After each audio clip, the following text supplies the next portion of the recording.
Welcome to Washington Today on C-SPAN Radio for Tuesday, June 14th, 2022. U.S. House passing a bill to extend law enforcement protection to the families of Supreme Court justices. It's a bill that has already passed the Senate, so it now will be signed into law.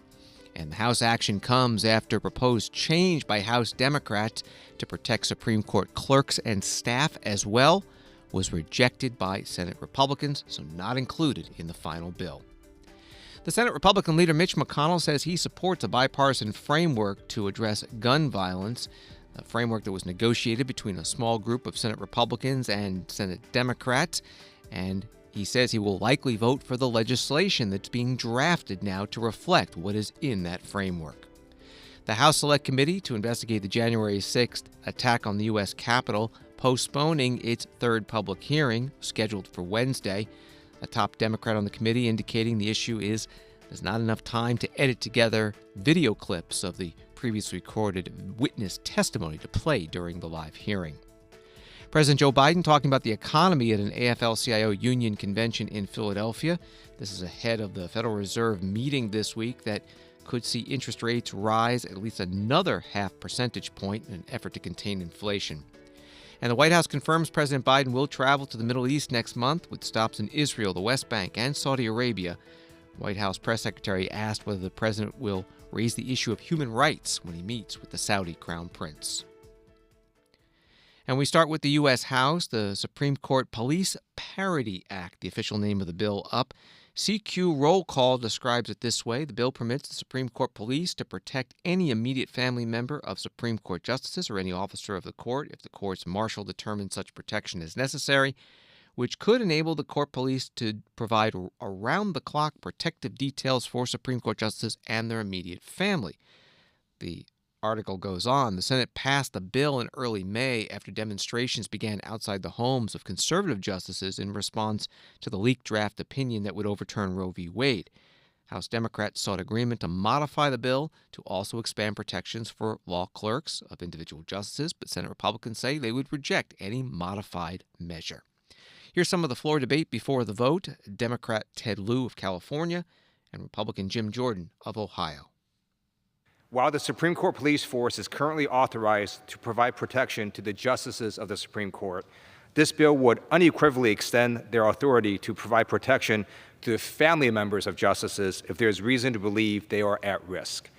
It is imperative that the justices are free from fear of violence or physical intimidation to make decisions based on the Constitution and law as applied to the facts of the cases before them. This is essential to the rule of law. Assailants like the man arrested recently for allegedly plotting against the life of one of our justices are a threat to our democracy, but with the right security, they can also be stopped before they inflict harm. I thank Senators Coons and Cornyn for their work on this issue in the Senate, and Representatives Stanton, Correa, and Issa for their leadership in the House, likewise introducing bills that would extend protection to the families of justices. I also thank Congresswoman Sheila Jackson Lee as well. I further note that Mr. Stanton's bill would also have extended protection to the families of court employees. We understand that there was Republican opposition to that aspect of the bill, and in the interest of protecting the justices' families, we can no longer delay in passing the only version of the bill they would apparently agree to. But I hope we will move swiftly another bill to extend protection to the families of employees as well. I hope my colleagues will join me in passing this straightforward measure to ensure that the families of Supreme Court justices have the necessary protection from any threats that they may face. Thank you, and I reserve the balance of my time. Gentleman reserves. Gentleman from Ohio. Thank you, Madam Speaker. Ask to speak for, you must have as much time as I may consume. Gentleman's recognized. Thank you, Madam Speaker. Why did it take so long? Why did it take so long to pass this, bring this legislation to the floor? It's been over a month since the leak of the draft opinion, over a month of threats on Supreme Court justices and their family, over a month of protest at their home. Why did it take so long?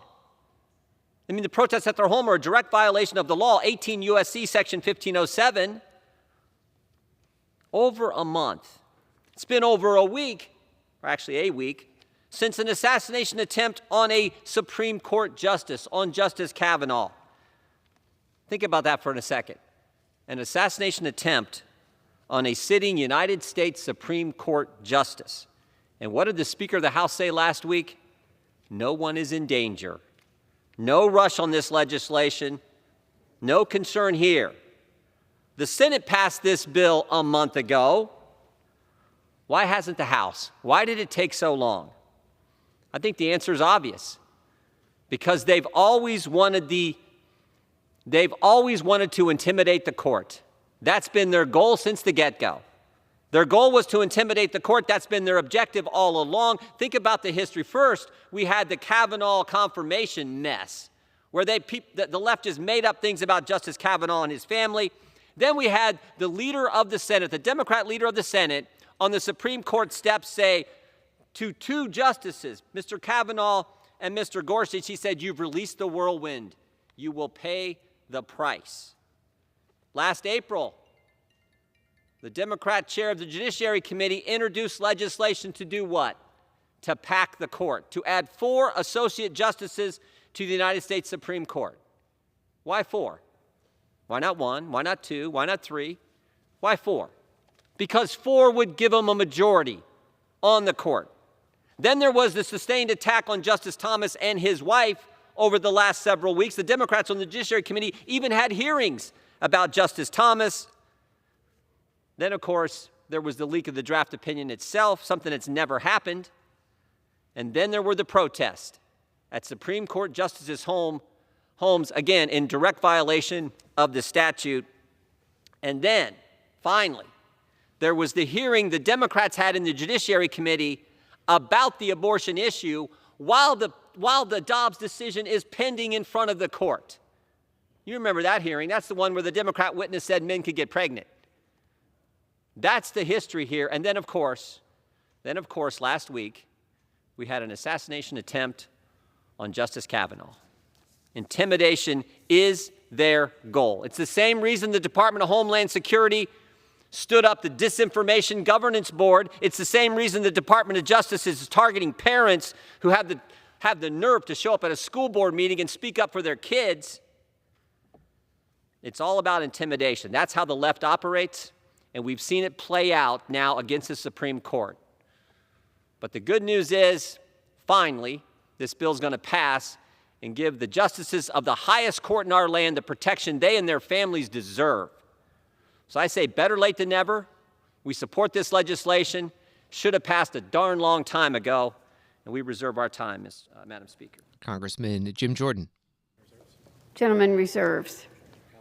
Gentleman from California. Thank you. Congressman Ted Lieu. Let me tell you why it took us a few weeks rather than just 1 week to pass this legislation. It's because Republicans refuse to protect the families of Supreme Court employees who are at risk. Shame on you for not doing that.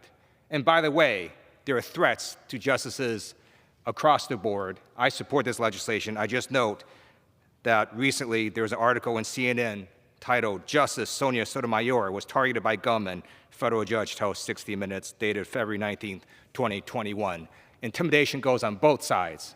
I support this legislation, and I reserve the balance of my time. Gentleman reserves. The gentleman from Ohio. And that's why Republicans have condemned violence every single time it happened, Madam Speaker. We condemned it when it happened on January 6th, but guess what? We also condemned it when it happened in the summer of 2020. And it hasn't been a few weeks since the leak of the draft opinion. It's been 6 weeks. So, the Senate passed this legislation unanimously, and they wouldn't bring it up.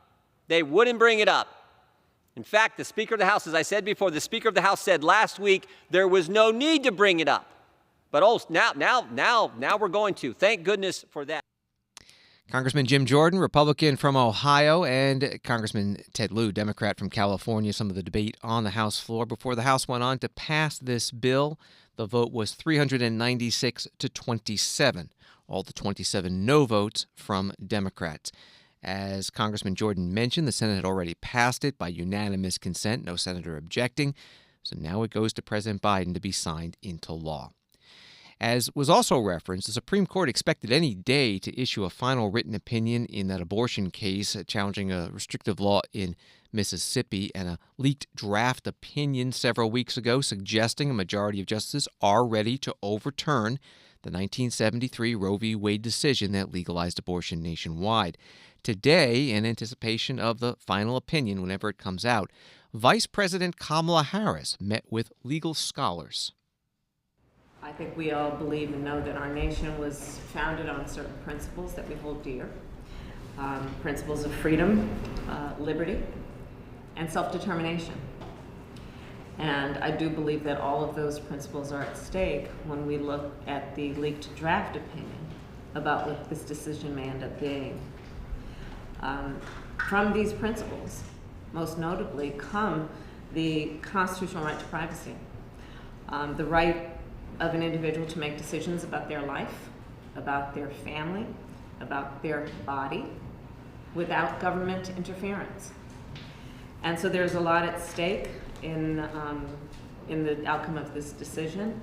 And for that reason, I've asked these experts to be here to talk with me about how we might best prepare the American people for the consequences of what this decision will be in terms of their life and the choices that they are able to make and have a right to make, so that at the very least, folks can be prepared.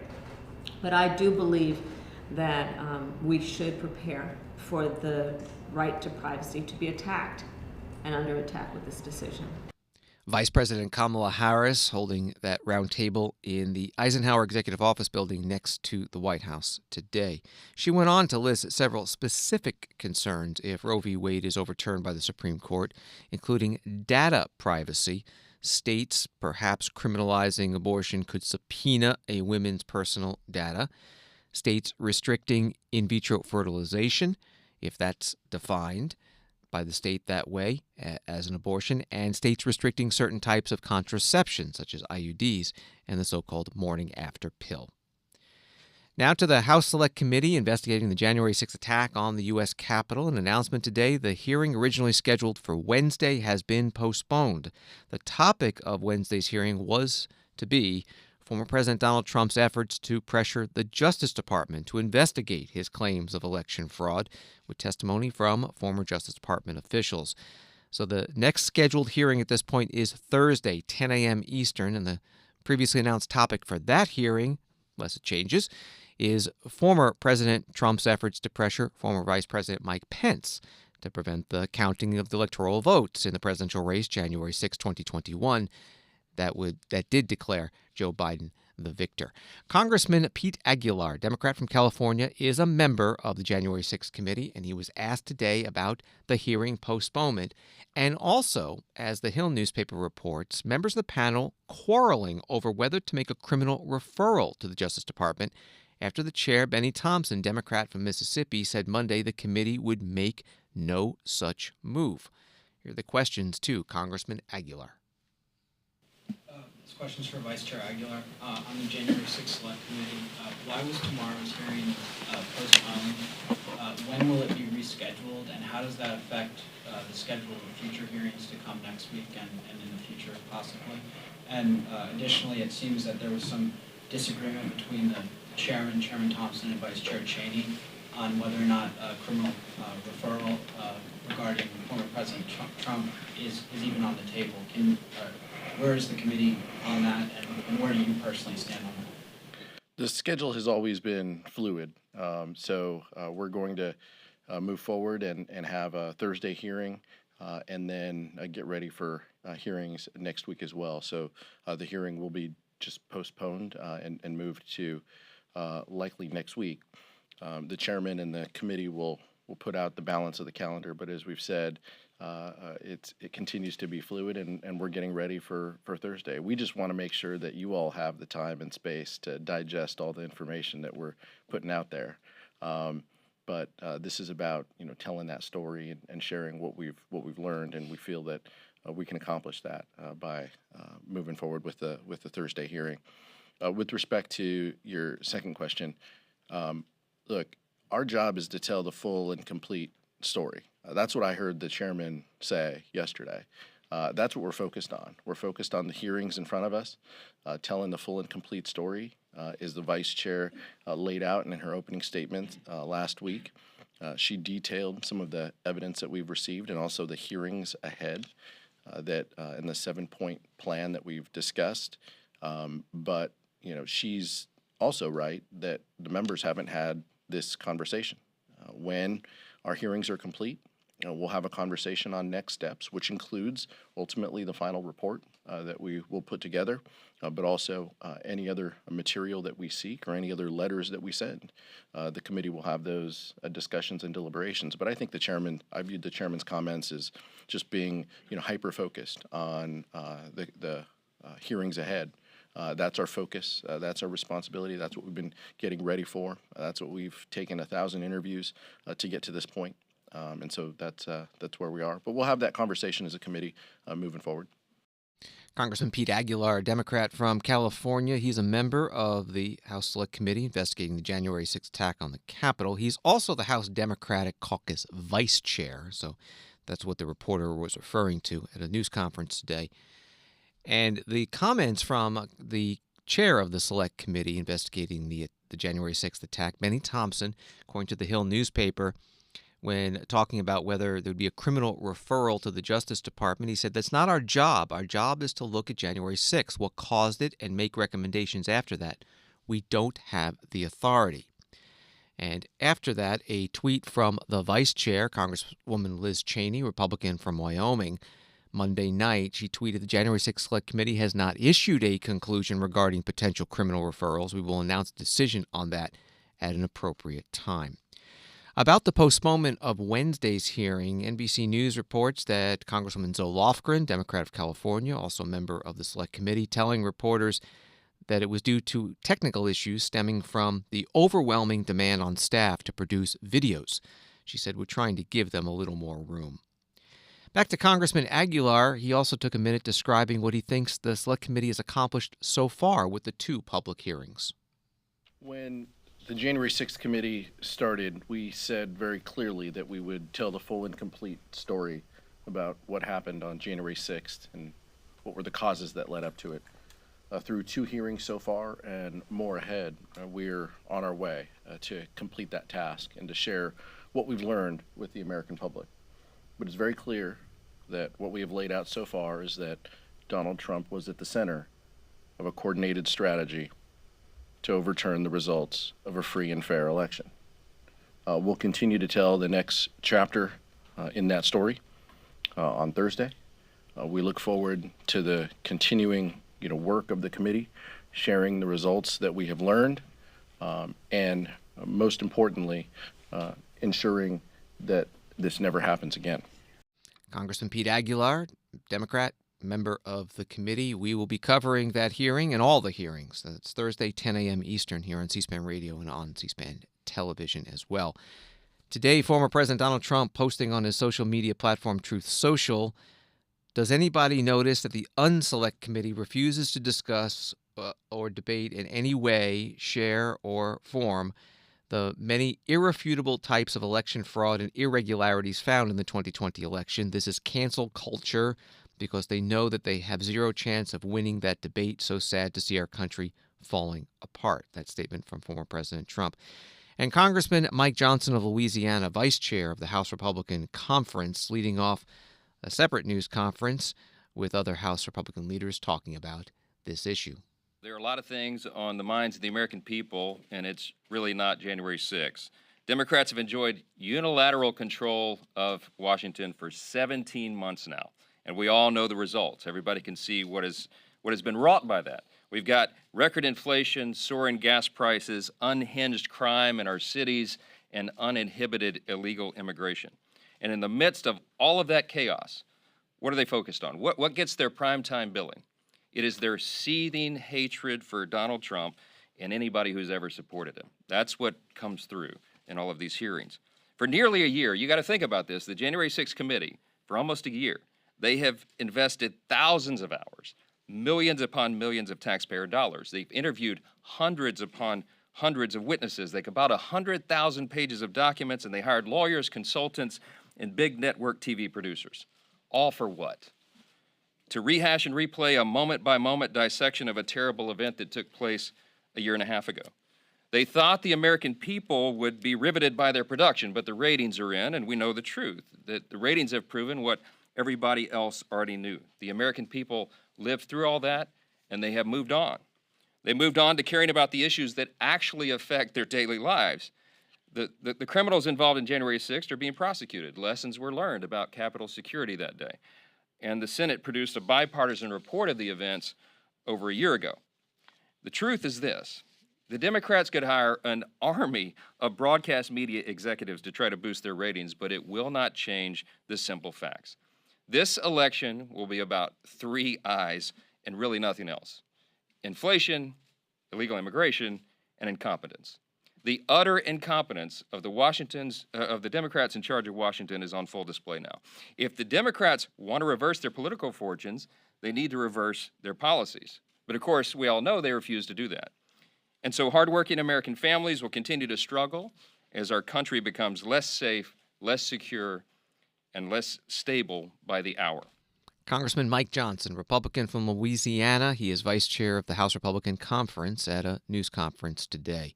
Former New York City Mayor Rudy Giuliani, who was an advisor to former President Trump during the campaign of 2020, also refuting some of the video testimony played at Monday's hearing, including from former Trump campaign manager Bill Stepien and former campaign advisor Jason Miller, saying that Giuliani was drunk and pushing the unsubstantiated election fraud claims the night of the 2020 presidential election. Giuliani tweeting today, "I was upset that they were not prepared for the massive cheating, as well as other lawyers around the president. I refused all alcohol that evening. My favorite drink, Diet Pepsi."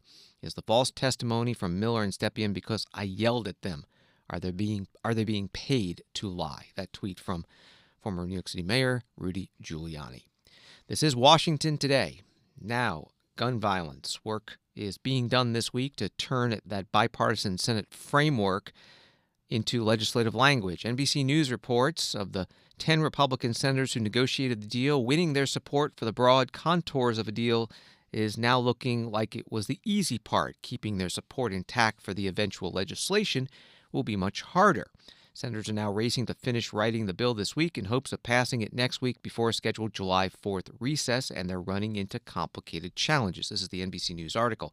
It goes on, the High Wire Act facing them requires writing a bill that can satisfy Democrats' demand to take meaningful strides without alienating Republicans who are deeply sensitive to fears that any sort of action would cause a weakening of gun rights. The goal of GOP leaders is to get about half their 50-member caucus on board with the bill. The biggest hurdles so far are red flag provisions, specifically assuring the due process before gun rights are stripped from dangerous individuals, and background checks for Americans aged 18 to 21 that open the door to accessing juvenile records. That was all from NBC News. The Senate Republican leader Mitch McConnell, who's also minority leader, asked today what he thinks. Senator Cornyn, who, as you know, I asked to be the point person on our side to see if we could come to an outcome after these horrible school shootings. And his teammates indicated, as you have reported, coming together behind a framework which hopefully can be turned into legislative language and passed. For myself, I'm comfortable with the framework, and if the legislation ends up reflecting what the framework indicates, I'll be supportive.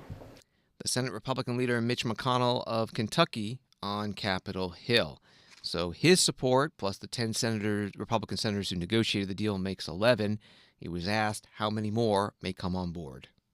You say you support this framework here. How important is it to signal to other Republicans, if you support this framework, that maybe they should come along? We've heard from some who just don't want to touch any sort of bill because of their concerns about the Second Amendment. We've heard about some civil libertarians who are concerned about red flag laws. How important is it for you to say, I'm for this framework, but if they're resistant to that change? Well, I think this is an issue each member is thoroughly familiar with and can make an evaluation of what their position ought to be based upon the views of their states. I would add that Senator Cornyn unfolded a poll today in his presentation of gun owners only, just people who own guns, and support for the provisions of the framework is off the charts, overwhelming.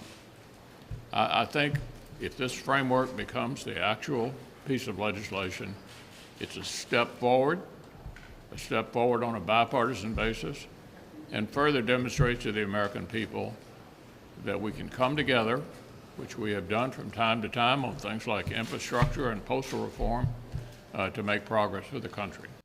Senator Mitch McConnell with reporters. Other parts of this bipartisan framework include funding for mental health and also school safety. At a separate news conference, the House Republican whip, Steve Scalise of Louisiana, asked about how House Republicans are viewing the bipartisan Senate agreement to confront the shootings. What do you think of the Senate's bipartisan framework on to alleviate gun violence? Is that something that you think could get Republican support in the House? Yeah, as you've seen, they've laid out a framework, but still no details. And obviously the details matter. They matter a lot.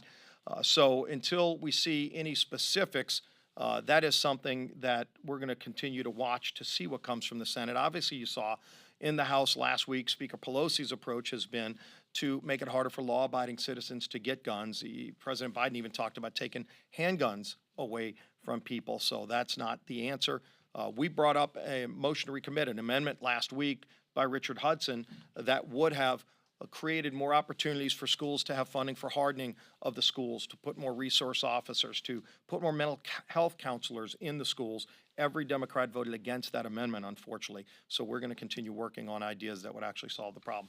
The House Republican whip Steve Scalise with reporters. House Democrats did pass that gun violence prevention package last week over the almost unanimous opposition of House Republicans. It included provisions that are not in the Senate bipartisan agreement, like raising the age to buy an AR-15 style rifle from 18 to 21, banning high-capacity ammunition magazines, further regulating bump stocks, which can turn semi-automatic weapons into what operate like fully automatic weapons. The House Democratic Caucus Chair, Hakeem Jeffries from New York, was at a separate news conference and asked what he thinks of the Senate plan. Over the weekend, there was an announcement from a group of senators that there has been an agreement reached on legislation to address recent shootings. Understanding that obviously we haven't seen the legislative text yet, and that this doesn't go quite as far as Democrats might hope, do you all expect that the House and the Democratic caucus will be able to approve whatever comes out of the Senate? Well, many of the advocacy groups, the families afflicted by the violence, the people on the ground who have been working to get some progress in this area of gun violence prevention in the face of what we know to be an epidemic, have expressed publicly their support for the agreement, at least as we understand it, as a strong, meaningful, positive step in the right direction, and I share that view. I certainly believe that the overwhelming majority of House Democrats share that view as well. Thank you. Just to follow up on that point, though, what is your argument to those who say it doesn't go as far? I mean, Chris Murphy's conceded that this was a pretty modest proposal. Many Democrats want to go much, much further. And there are some who would say, look, there's nothing in there about assault weapons, nothing in there about raising the age to 21. They will say you guys have taken too little. How do you counter that? Well, we're going to wait for the legislative text to be presented, but I stand by the comment that I just made, that many of our advocacy groups and families, people I've talked to on the ground, have embraced this development as a meaningful step in the right direction. There will always be work to do. The leading cause of death for children and young people in America is gun violence. This is in the greatest country, I would argue, in the history of the world. That can't be. So there's always going to be work to do in this area and in other areas. But I think there is reason to be optimistic that the Senate appears to be coming together in a positive way to take steps that are necessary and that will have an impact on reducing gun violence. The House Democratic Caucus Chair, Hakeem Jeffries, with reporters on Capitol Hill. A story from Axios a couple of days ago begins 12 days into the month. Only one day in June has not been marked by a mass shooting in the U.S., according to data from the Gun Violence Archives. There have been 28 mass shootings so far in June across 15 states. That was of June 12th. Washington Today continues in a moment. The January 6th committee's public hearings continue as they release evidence gathered in their investigation. Tune in Thursday as the committee examines how then-President Trump may have pressured Vice President Pence to not certify President Biden's election. Watch live Thursday at 1 p.m. Eastern Time on C-SPAN 3, C-SPAN Now, our free mobile video app, or anytime online at cspan.org. You can also visit our website, cspan.org/January 6, to watch previous hearings and other videos related to that day.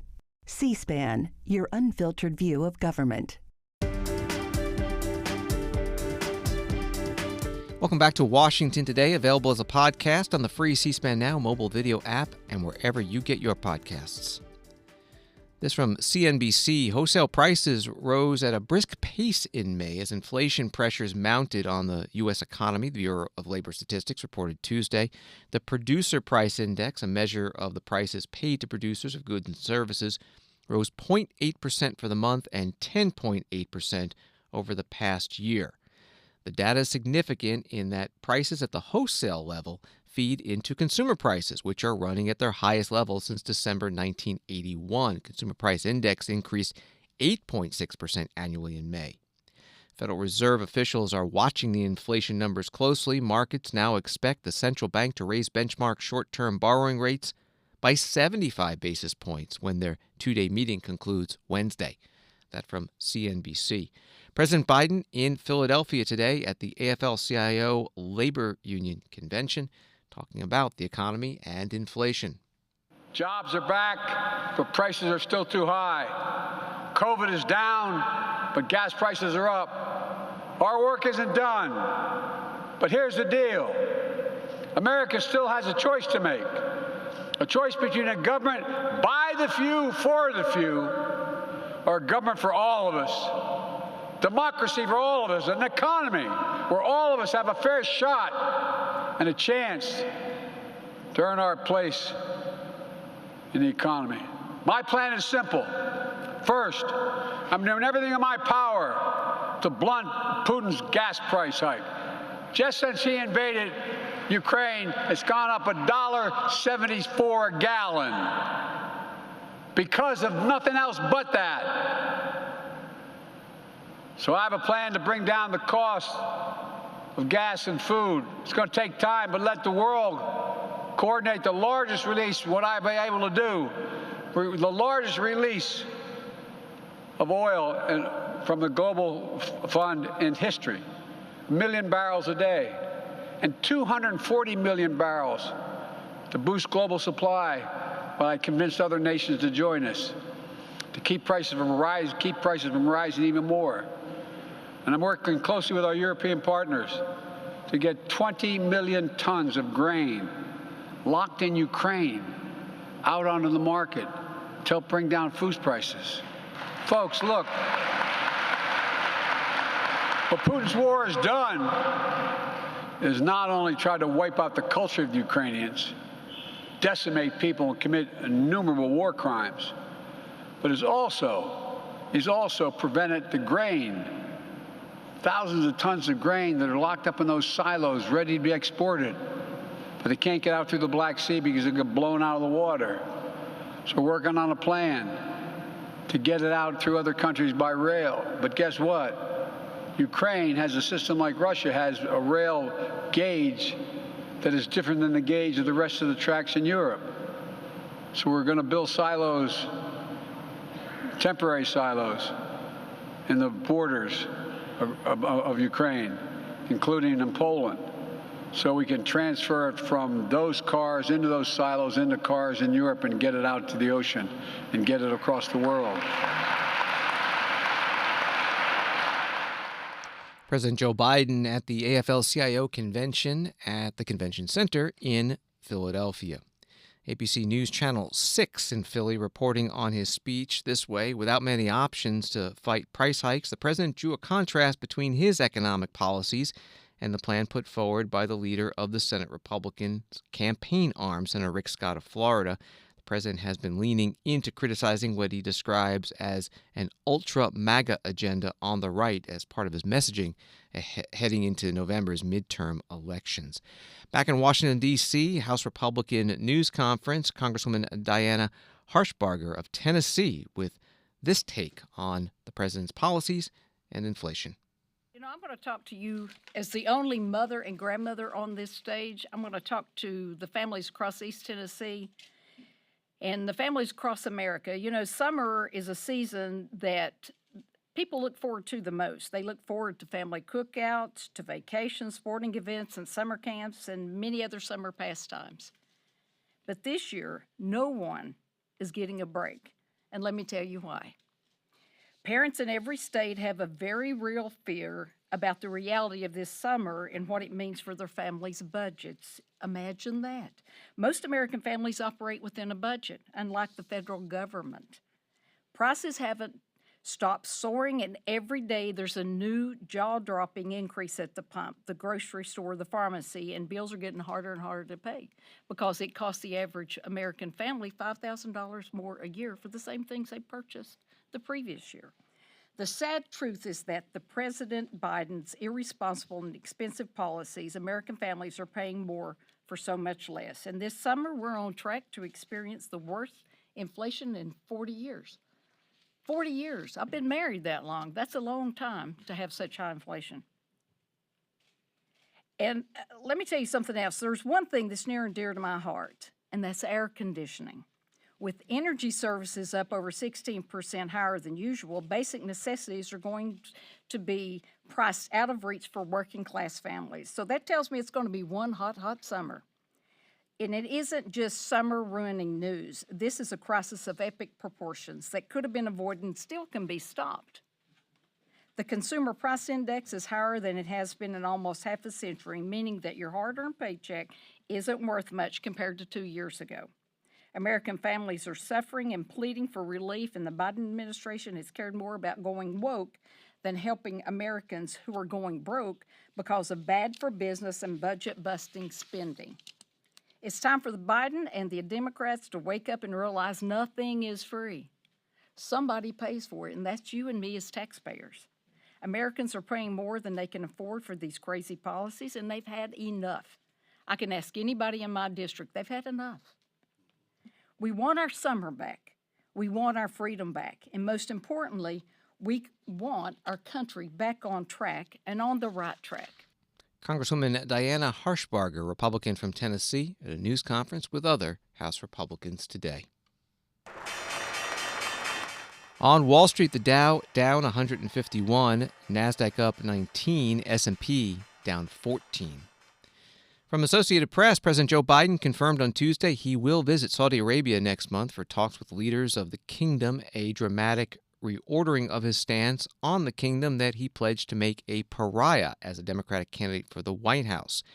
With the visit at the tail end of the July 13th to 16th Middle East trip that includes stops in Israel and the West Bank, Biden is edging off his adversarial stance against the Saudis' human rights record. He's looking to reset the relationship at a time when the U.S. could use help from the oil-rich kingdom to alleviate soaring prices at the pump for motorists at home and around the globe. That's how the Associated Press put it. As the president flew today from Washington to Philadelphia, the press secretary at the White House, Karine Jean-Pierre, talked with reporters on Air Force One and was asked about meeting with the Saudi Crown Prince, Mohammed bin Salman, also gas prices, and the determination by U.S. officials, intelligence officials, that MBS, as the Crown Prince is known, likely ordered the 2018 killing of U.S.-based journalist Jamal Khashoggi. Is this a last-ditch effort, a Hail Mary attempt to lower oil and gas prices that we're facing right now? I mean, look, I was asked a similar question yesterday, and all right. So, look, while energy security is one important issue, it's hardly the only one. Saudi Arabia is the share of OPEC Plus, as you all know, and it's the largest exporter. Of course, we discuss energy with the Saudi government, and we welcome its leadership in achieving a consensus amongst the group to increase plant supply increases by 50% last week. But look, Saudi Arabia has been a strategic partner of the United States for nearly 80 years, and there's no question that important interests are interwoven with Saudi Arabia, notably the recent extension of truce in Yemen, which has saved countless of lives. So there is an array of agenda, a long list of things to have a conversation about that's going to be on the agenda. But as the president has said many times, he looks forward to leader conversation and as it relates to having a strategic partnership. So when the president does see MBS on his trip, does he plan to address Khashoggi's murder with him directly? The president, as you know, human rights is always part of the conversation in our foreign engagements. So that will always be the case. It does regardless of who he's meeting with. We are not. But I want to say we're not overlooking any conduct that happened before the president took office. We issued an extensive report on Khashoggi and issued the so-called Khashoggi ban. So it's important to also emphasize that while we collaborate relationships, we are not looking to rupture relationships but human rights, human rights issues, human rights conversation is something that the president brings up with many leaders and plans to do so. The White House Press Secretary Karine Jean-Pierre with reporters on Air Force One flying with President Biden from Washington, D.C. to Philadelphia today. U.S. State Department reacting to news from Russian state media, the outlet TASS, that a court in Russia has extended the pretrial detention of Brittany Griner, the WNBA basketball star, another 18 days through July 2nd. Griner originally taken into custody at an airport in Moscow on February 17th after officials allegedly found vape cartridges with hashish oil in her bag. Hashish oil is illegal to possess in Russia. Question today at the State Department briefing in Washington to spokesman Ned Price. I just want to ask very briefly if you're aware of Brittany Griner's detention being extended by the Russians. So I've seen those reports. I've seen the reports emanate from Russia that her detention has been extended. Our position for some time on this has been very clear. Brittany Griner should not be detained. She should not be detained for a single day longer. We have characterized her, we have characterized Paul Whelan, who has also spent far too long in Russian detention as wrongful detainees. The team here, individuals around the world are working around the clock to secure and to effect their safe and prompt release, and also the safe and prompt release of wrongful American detainees around the world. But were you aware, was the embassy aware that there was a hearing or that this was a possibility today? Was there an actual hearing that anyone was able to go to? My understanding is that we became aware through TASS. State Department spokesman Ned Price with Matt Lee of the Associated Press. As for Russia's war in Ukraine, this is how the Washington Post is summarizing it. Russian and Ukrainian forces remain locked in a fierce battle for Severodonetsk, a key city in Moscow's goal of consolidating control of eastern Ukraine. Ukrainian officials acknowledge that Russian forces relying on devastating bombardment and massive manpower have taken the city center. But the mayor said Tuesday Ukrainian troops are holding on amid heavy street fighting as the city is not yet surrounded. Thanks for listening to Washington Today. You can find more of Washington's top stories sent right to you by subscribing to C-SPAN's evening newsletter word for word. Sign up at c-span.org/connect. Have a good night.